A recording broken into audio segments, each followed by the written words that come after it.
সাধারণ মূল্য কত? দুই কোম্পানি এটা আছে 90 টাকা মূল্য, এটা আছে 90 টাকা।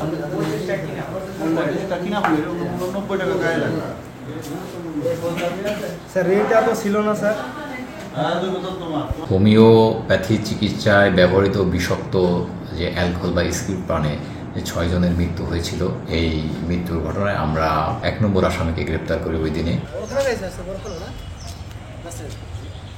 হ্যাঁ ওই খানা খাই। আচ্ছা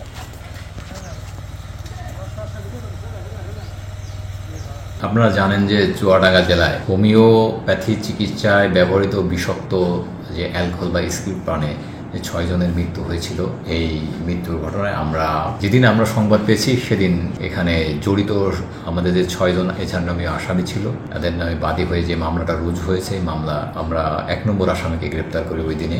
গ্রেপ্তার করে তার 164 আদালতে জবানবন্দি সে স্বীকার করে দিয়েছে। তারপরে আমরা আরেকজন আসামি গতকাল রাত 2টায় ঝিনেদা থেকে আমরা গ্রেপ্তার করি, তার নাম মোহাম্মদ ফারুক।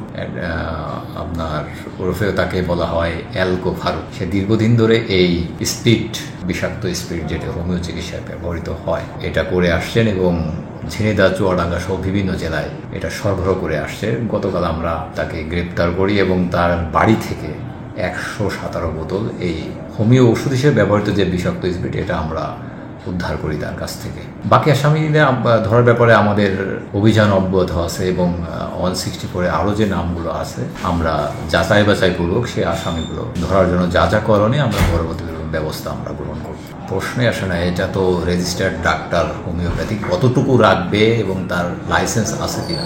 যেহেতু সে ডক্টরও নয়, সে তার দোকানেও এটা পাওয়া যায় না, বাসায়, এবং এত পরিমাণ আপনার মেডিসিন সে তো রাখতে পারে না স্পিড, এবং এটা 8 মাস ধরে সে এটা তার বাসায় তার স্বীকারোক্তি অনুযায়ী সে রেখেছে।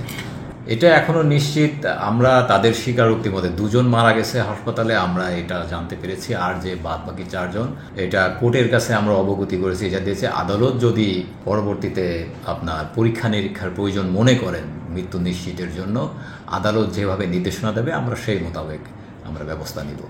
বরাবরই মাদকের বিরুদ্ধে আমরা অভিযান দিয়ে আসছি, আর যেহেতু এটা একটা বিশেষ বিষাক্ত দ্রব্য, এ ব্যাপারে আমাদের জোরালো অভিযান আমরা গ্রহণ করেছি এবং আপনারা কিছু ফল আপনারা এর মধ্যে দেখতে পাচ্ছেন যে আমাদের বিভিন্ন জায়গা থেকে জেলার বেশ কিছু রিকভারি আমরা করতে সক্ষম হয়েছি এবং ভবিষ্যতেও এটা অব্যাহত থাকবে।